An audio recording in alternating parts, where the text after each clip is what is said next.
Miisa inona ireo lavon'ny Covid-19 ny alahady 1 Aprily raha nitatitra isan'andro momba valanaretina Covid-19 ao amin'ny anao manjerim-panjakana 2 avy eto Analamanga raha evany faritra Tsinanana raha evany Mboeny raha evany Dianary raha evany Tsimotsinanana tafakirena sy dimanjato noho izany ireo olona lavon'ny valanaretina Covid-19 teto Madagasikara hatramin'ny idiran'ny aretina teto amin'ny nosy raha ny tranga vaovao marina kosa indray dia miisa 770 izy ireo manerana ny nosy ary mbola Analamanga no ahitana ny tranga betsaka indrindra satria 770 amin'izy ireo dia avy eto Analamanga avokoa roa kosa avy any Tsinanana 520 avy any Dianary 320 avy any Loatra Mangoro ray avy any Matsiatra 3 avy any Mboeny ray avy any Vakinakaratra 5 avy any Vaovao 9 avy any Simondrefana rota ny Vadivafito Finany 3 avy any Menabe 5 avy any Bongolava 5 avy tany Lanjorofo 3 avy any faritra Nosy 9 avy any Itasy ary 9 avy any amin'ny faritra Sofia amin'izao fotoan'izao dia miisa 427 ireo marary mbola tsaboana ny 700 amin'izy ireo dia maneho fahasarotana ka vosikajy io marary mafy.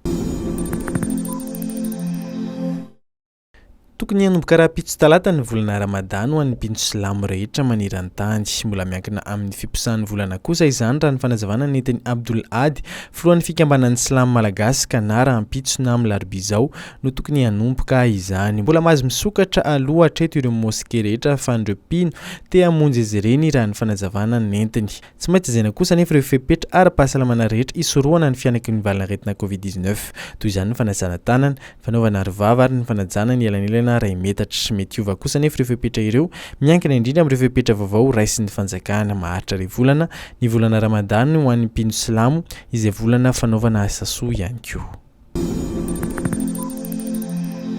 Mitaky ny hamelana azy ireo hiasa ireo mpitatitra amin'ny zotra nasionaly amin'ireo faritra maro izay mikatona amin'izao fotoan'izao ho an'ireo mpitatitra teny amin'ny fasankarana na teny amin'ny tobi-fiantsonana ho majanga na tany hoe tobi-piantsonana maro dia sora-bavento ny nentin'izy ireo mitaky ny famelana azy ireo hiasa tsy rary noho izy ireo raha tsy avela miasa izy nefa avela miasa kosa ireo mpitatitra an-tanàn-dehibe sahala amin'izany ihany koa ho an'ireo mpitatitra teny amin'ny tobi-piantsonana maki izay nivory mba hitadiavana vahaolana aroso amin'ny fitondram-panjakana mba hahafahan'izy ireo miasa azo atao ireo mpitatitra ny mampiana nisandreo mpandeha mba hahafahana manara-maso azy ireo na koa ny fitakiana fitiliana PCR ho an'ireo mpandeha rehetra isy ny fionana amin'ireo mpitatitra sy ministera inono ny fitakiana izy ireo hoy ny fanazavan'ny général